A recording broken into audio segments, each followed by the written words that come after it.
नमस्कार प्यारे विद्यार्थियों, ये वंदरुगा कोर्स की नेक्स्ट डेमो वीडियो है। इस डेमो वीडियो में हम बात करेंगे फ्लोटेशन के बारे में। थ्रस्ट पढ़ेंगे, उनके नियम, प्रेशर के बारे में पढ़ेंगे और पढ़ेंगे आर्किमिडीज का सिद्धांत।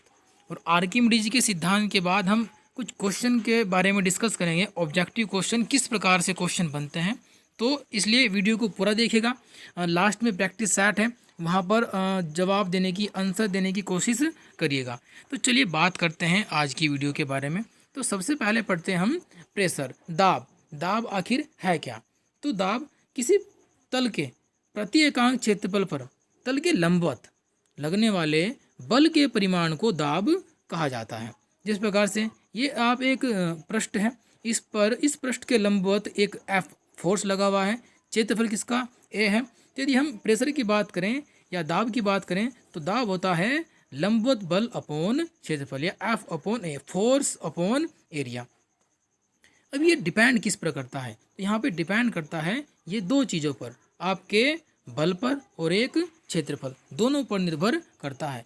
महत्वपूर्ण पॉइंट यहाँ पर है कि यदि क्षेत्रफल अलग अलग हो तो समान बल लगाने पर भी दाब अलग अलग होगा।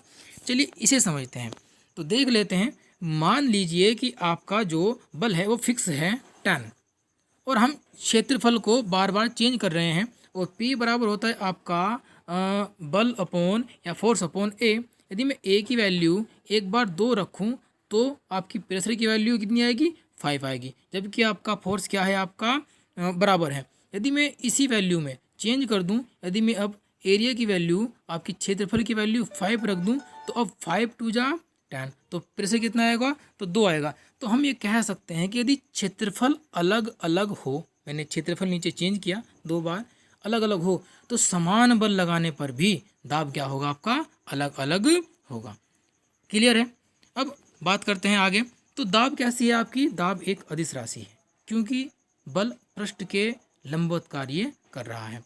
आगे देख लेते हैं इसके मात्रक। एमकेस पद्धति में दाब का मात्रक होता है न्यूटन पर मीटर स्क्वायर। याद रखिएगा, न्यूटन पर मीटर स्क्वायर। इसको ऐसे पद्धति में बोलते हैं हम पास्कल। यहीं से क्वेश्चन बनते हैं कि दाब का मात्रक है क्या? पास्कल या न्यूटन पर मीटर स्क्वायर, कोई भी एक इसमें से ऑप्शन में होगा। एक पास्कल बराबर होता है 1 न्यूटन पर मीटर स्क्वायर। एक पास्कल बराबर। मौसम विज्ञान में दाब को क्या बोलते हैं हम? मौसम विज्ञान में दाब को बोलते हैं बार, और एक बार बराबर होता है 10 की पावर 5 या 10 टू दी पावर 5 न्यूटन पर मीटर स्क्वायर। इसका एक छोटा भाग भी होता है, इसको बोलते हैं मिली बार। एक मिली बार 10 की पावर -3 बार, या 10 की पावर 2 न्यूटन पर मीटर स्क्वायर। तो इन सब चीज़ों को आप याद रखिएगा, यहाँ से आपके क्वेश्चंस बनते हैं। ठीक है। यदि हम बात करें वायुमंडलीय दाब, वायुमंडलीय दाब प्राय पारे के स्तंभ की ऊंचाई के रूप में नापा जाता है। 1 सेंटीमीटर पारे का स्तंभ वह दाब है जो पारे के 1 सेंटीमीटर स्तंभ द्वारा किसी तल पर लगाया जाता है। अब बात कर लेते हैं, ये जो हमने प्रेशर पढ़ा, या हमने यहाँ पर पढ़ा कि P बराबर F अपॉन ए, इसकी दैनिक जीवन में यूज़ क्या है, इसके प्रयोग क्या है। तो इसके एग्जाम्पल देख लेते हैं। जिस प्रकार से कि हम कील को नुकीली बनाते हैं, हम कील को नुकीली बनाते हैं। कारण देखिए, P बराबर होता है आपका F अपॉन ए। यदि मैं यहाँ पर ये एरिया कम कर दूँ तो प्रेशर अपने आप बढ़ जाएगा, क्योंकि अपोन में है। तो यहाँ पर हमने कील का जो सिरा है वो नुकीला बनाया, हमने यहाँ का क्षेत्रफल कम कर दिया, तो हल्की सी चोट लगते ही ये क्या होगा? दीवार में घुस जाएगी। तो यानी कि आपका जो कील का नुकीली बनाने का जो आपका प्रयोजन है वो किस प्रकार से है कि यहाँ पर क्षेत्रफल कम करेंगे तो आपका प्रेशर बढ़ जाएगा। दूसरा इसका प्रयोग क्या है? दूसरा प्रयोग है कि भारी वाहनों के टायर क्या होते हैं? चौड़े बनाए जाते हैं, क्योंकि भारी वाहनों पे बहुत प्रेशर होता है, तो उनका हम एरिया बढ़ा देते हैं ताकि प्रत्येक टायर पर जो आपका प्रेशर हो वो कम हो जाए। देखिए P बराबर होता है, ध्यान से समझिएगा इस चीज़ को, F अपॉन ए। यदि एरिया छोटा होगा तो प्रेशर आपका ज़्यादा हो जाएगा, यदि एरिया बड़ा होगा तो प्रेशर आपका कम हो जाएगा। तो इनवर्सली प्रोपोर्शनल है किसके? आपके एरिया के। ठीक है। आपका जो फोर्स है वो तो बराबर है, फोर्स आपका बराबर है किस चीज़ पर? आपका जब भारी वाहनों के जो टायर, जो आपके भारी वाहन होते हैं। चलिए तो ये तो थी बात आपका दैनिक जीवन में आपका सामान्य दाब के बारे में। अब बात करते हैं द्रव दाब के बारे में। चैप्टर है आपका फ्लोटेशन का। तो इससे पहले हमें आपको प्रेशर समझाना था कि प्रेशर आखिरकार होता क्या है। तो द्रव दाब क्या है? दीवारों पर या उनकी तली के प्रति एकांक क्षेत्रफल पर लगने वाला बल ही क्या है? आपका द्रव का दाब कहलाता है। ठीक है, चलिए इसके बारे में और विस्तार से समझते हैं। देखिए होता क्या है, मान लीजिए किसी पात्र में कोई द्रव भरा है, तो इन द्रव के जो अणु होते हैं उनमें एक अनियमित गति होती है। ये बर्तन की दीवारों से लगातार टकराते रहते हैं। क्या होता है? ये बर्तन की दीवारों से लगातार टकराते रहते हैं और इन अणुओं में क्या होता है? एक संवेग परिवर्तन होता है, क्योंकि संवेग परिवर्तन की दर लगाए गए बल के बराबर होती है। ये न्यूटन का दूसरा नियम है। तो इसी कारण बर्तन की दीवारों पर एक बल लगता है जिसको बोलते हैं द्रव दाब। या हम एक इस प्रकार से भी इसको समझ सकते हैं। मान लीजिए कि हमने एक बर्तन लिया, ये इस प्रकार से, उसमें द्रव भरा हुआ था। यदि हम इस बर्तन में यहाँ पर कोई छिद्र कर दें तो ये द्रव क्या होता है? आपका बाहर की ओर निकलना शुरू हो जाता है। इसको रोकने के लिए आपको यहाँ पर यदि उंगली से आप यहाँ पर कोई भी इसको रोकने की कोशिश करें तो आपको एक हल्का सा बल लगाना होगा। इसका मतलब इसके अंदर जितना भी ये द्रव है इसमें अपना एक दाब है। वो दाब किस कारण है? इसकी अनियमित गति के कारण। ठीक है, क्लियर है? तो ये क्या है? आपका दीवार अथवा तली के प्रति एकांक क्षेत्रफल पर लगने वाला बल क्या है? आपका द्रव का दाब। अब हम द्रव के अंदर किसी भी बिंदु पर महत्वपूर्ण पॉइंट है ये, किसी बिंदु पर तो आपका दाब होता है उसके बारे में हम बात करेंगे। ठीक है, तो देख लेते हैं कि द्रव के अंदर किसी बिंदु पर जो आपका दाब है वो किस प्रकार से डिपेंड करता है, किन चीज़ों पर डिपेंड करता है। तो यहाँ पर एक आपका डेरिवेशन है, इसको हम कर लेते हैं। देख लीजिए, यहाँ पर एक आपका पात्र लिया है, ये इसमें द्रव भरा हुआ है, ऊंचाई इसकी h है और बिंदु B, हमें इस बिंदु B पर दाब क्या कैलकुलेशन करना है। तो किस प्रकार से देख लेते हैं। ये जो आपका बेलनाकार पात्र है, इस बेलनाकार जो पात्र या स्तंभ है, इसका आयतन क्या होगा? आयतन होता है आपका क्षेत्रफल इंटू ऊंचाई या A इंटू H। ठीक है, इसका आयतन बराबर है क्षेत्रफल इंटू ऊंचाई या A इंटू H। यदि घनत्व D हो किसी भी द्रव का, यदि इसका घनत्व D हो तो देखिए द्रव्यमान होता है आपका आयतन गुना घनत्व। क्या होता है? आयतन गुना घनत्व। तो यहाँ पर आयतन आपका भी हो गया, ठीक है, आयतन यहाँ पर आपका भी हो गया और घनत्व आपका डी हो गया। और ऊपर की इक्वेशन से हमने v बराबर a इंटू एच लिया था, तो हमने यहाँ पर वैल्यू रख दी a इंटू एच। ठीक है, अब बेलनाकार जो आपका स्तंभ है उसका भार, जो आपका बेलनाकार स्तंभ है उसका भार क्या है? तो भार बराबर होता है W बराबर होता है F बराबर mg। ये अलग इक्वेशन है, आपको पता है F बराबर mg इक्वेशन है, भार बराबर mg। ठीक है, तो होता क्या है, यहाँ पर mg है, तो यहाँ पर जो m है देख लीजिए, ये रहा आपका m और यहाँ पर आपका द्रव्यमान आपका m है। तो हम m की वैल्यू यहाँ पर रख देते हैं, कहाँ? इसमें, इस इक्वेशन में, यहाँ पर a into H into D, यहाँ पर हमने m की वैल्यू रख दी a into H into D और g यहाँ पर पहले से ही था। क्योंकि हम देखिए, क्योंकि हम यह बल b के चारों ओर लगता है, तो अतः द्रव के कारण बिंदु b पर दाब, हम इससे पहले ही हम दाब पढ़ चुके हैं कि P बराबर होता है आपका बल अपॉन क्षेत्रफल। तो यहाँ से हम क्या देखते हैं कि बल हमने अभी निकाला यहाँ पर a into H into D, तो ये वैल्यू तो हमने यहाँ पर रख दी और क्षेत्रफल आपका क्या रहा? आपका a से a आपका डिवाइड हो गया, तो आपका बचा क्या? बचा आपका यहाँ पर P बराबर h इंटू डी इंटू जी। ये महत्वपूर्ण है, ये डेरिवेशन पेपर में नहीं आएगा, डेरिवेशन आपका पेपर में नहीं आएगा, लेकिन समझने के लिए है। ठीक है, समझने के लिए है। अंत में जो महत्वपूर्ण इसमें जो आपका है वो है क्या? आपका P बराबर प्रेशर बराबर H इंटू डी इंटू जी, किसके पदों में? ये आपका द्रव का दाब है। किसका? द्रव का दाब। तो यहाँ से जो निष्कर्ष निकलता है, जो यहाँ से क्वेश्चन बनता है, वो महत्वपूर्ण है कि आपका जो द्रव का दाब प्रेशर है वो डिपेंड करता है हाइट पर, वो डिपेंड करता है घनत्व पर, वो डिपेंड करता है गुरुत्वीय त्वरण पर। या कह सकते हैं कि जो आपका द्रव का दाब है वो अनुक्रमानुपाती होता है H के, अनुक्रमानुपाती होता है D के, अनुक्रमानुपाती होता है आपका G के। ठीक है, अब यहाँ पर आपका H आया, D आया और G आया, क्या नहीं है? देखिए द्रव का जो दाब है वो बर्तन के आकार और आकृति पर कभी निर्भर नहीं करता। वो पूछ सकता है कथन कि द्रव का दाब निर्भर करता है बर्तन के आकार पर, आकृति पर या घनत्व पर। तो घनत्व पर कोई भी इनमें से एक हो सकता है, तीन हो सकते हैं, लेकिन बर्तन का आकार क्या है, उसकी आकृति क्या है, कभी भी द्रव का दाब उस पर निर्भर नहीं करता।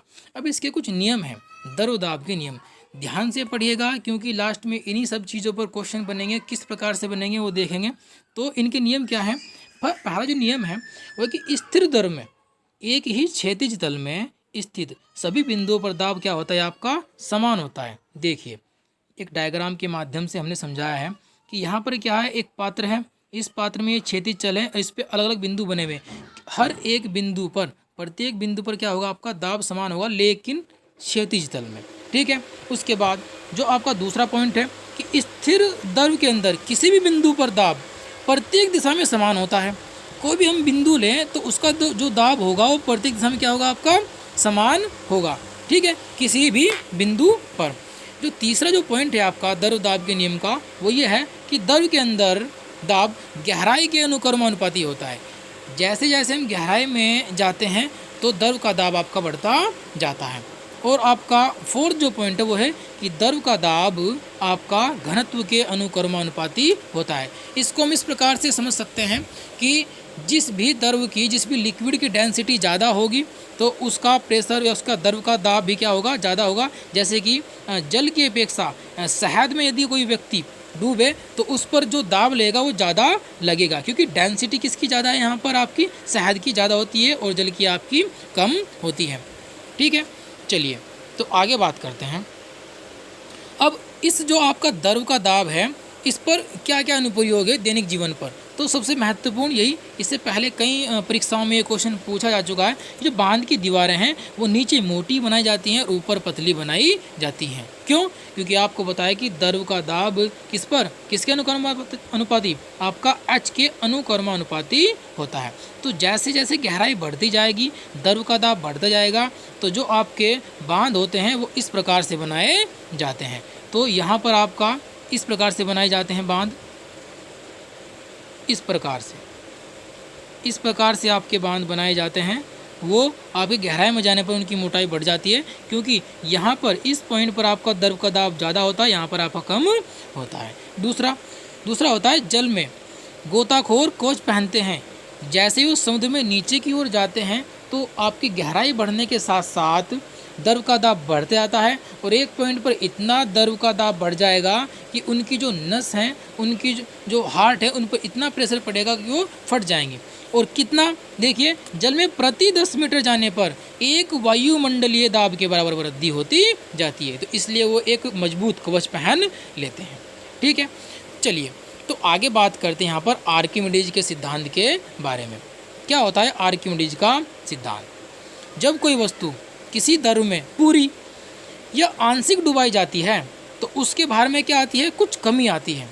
यह कमी उसके द्वारा हटाए गए द्रव के भार के बराबर होती है। ये आर्किमिडीज के सिद्धांत का प्रिंसिपल है, आपका यह आर्किमिडीज का सिद्धांत है। ठीक है, यदि देख लेते हैं किस प्रकार से, यदि वस्तु का वायु में भार कितना हो W1 और डुबाने पर भार कितना हो W2, तो आभासी कमी कितनी होगी? तो हम वायु के भार में से डुबाने का जो भार है उसे माइनस कर देंगे, W1 माइनस के W2। ठीक है, यदि डूबे भाग का आयतन कितना हो, V हो, तो हटाए गए द्रव का आयतन भी कितना होगा, आपका V ही होगा।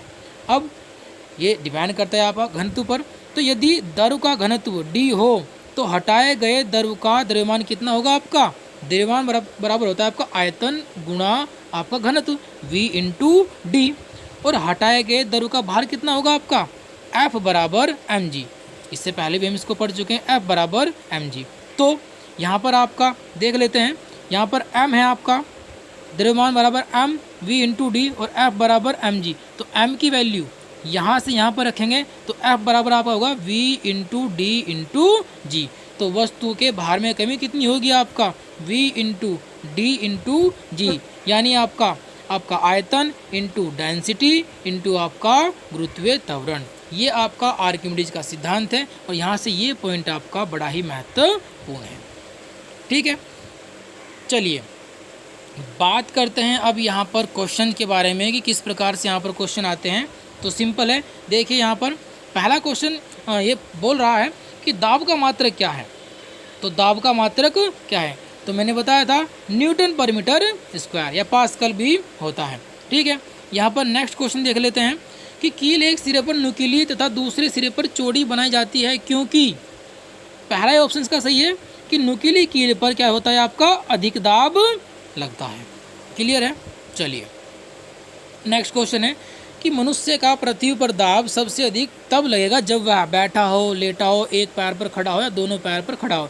तो हमने बताया था कि आपका P बराबर होता है आपका P बराबर F/A। क्षेत्रफल जितना कम होगा दाब उतना अधिक होगा। तो जब वो एक पैर पर खड़ा है तो तब उसका जो क्षेत्रफल है वो सबसे कम है, तो दाब सबसे अधिक है। क्लियर है। यहाँ पर पूछा है कि F, P तथा A में क्या संबंध होता है। देखिए आपका P बराबर होता है F/A। ठीक है, तो यहाँ पर आपका F बराबर हो जाएगा P इंटू A या A इंटू P। तो ऑप्शन आपका ये सही है। आपको ये सब चीज़ें याद रखनी होगी, ये घुमा फिरा के क्वेश्चन यहाँ से आ जाते हैं। नेक्स्ट देखिए महत्वपूर्ण है आपका कि द्रव दाब निर्भर करता है गहराई पर, घनत्व पर, गुरुत्वीय त्वरण पर या गहराई, घनत्व, गुरुत्वीय त्वरण तीनों पर, यानी कि आपका H, D और G। यहाँ से आपका क्वेश्चन बनाए, आपका गहराई पर, आपका घनत्व पर और आपका गुरुत्वीय त्वरण तीनों पर निर्भर करता है आपका द्रव दाब। आगे पूछता है कि निम्नलिखित कथन में से अशुद्ध कथन कौन सा है। पहला, किसी बर्तन में भरे द्रव का दाब सभी बिंदुओं पर समान होता है।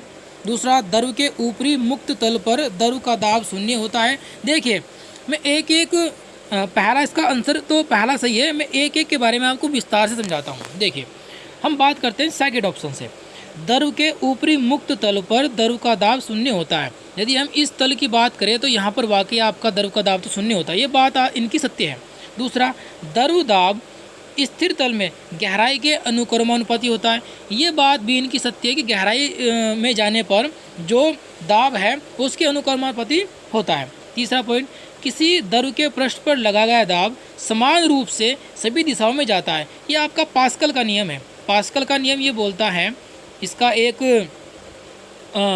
डायग्राम है इस प्रकार से होता है कि पास्कल का नियम ये बोलता है कि यदि हम इस प्रकार का कोई पात्र लें और उसमें द्रव भरा हो और यहाँ पर कुछ पिस्टन लगे हों, तो यदि हम किसी एक पिस्टन को दबाएं तो जो द्रव का दाब होगा सभी बिंदुओं पर क्या होगा, आपका समान होगा। ठीक है, और उसने पूछा है कि अशुद्ध कथन कौन सा है। वो बोल रहा है कि किसी बर्तन में भरे द्रव का दाब सभी बिंदुओं पर समान होता है, लेकिन वो सभी बिंदुओं पर समान नहीं होता, वो केवल और केवल उन क्षैतिज तल पर समान होता है, उस क्षैतिज तल के सभी बिंदुओं पर समान होता है, वो सभी बिंदुओं समान नहीं होता। सभी बिंदुओं का मतलब यहाँ पर ये हो गया कि आप इस बिंदु पर, इस बिंदु पर, इस बिंदु पर, लेकिन हमने क्या कहा कि वो किसी क्षैतिज तल के सभी बिंदुओं पर समान होता है। तो यहाँ पर ये कथन इसका गलत हो गया, तो ऑप्शन ए इसका सही है। ओके, आपका नेक्स्ट क्वेश्चन है कि बांध की दीवारें चौड़ी, नीचे चौड़ी व ऊपर पतली बनाई जाती है, क्यों?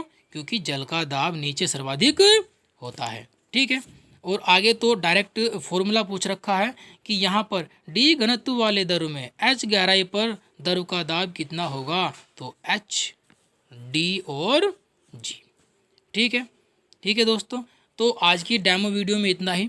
ठीक है, यदि आप इस डेमो वीडियो से जुड़ना चाहते हैं तो आप मेरे कॉन्टैक्ट पर संपर्क कर सकते हैं।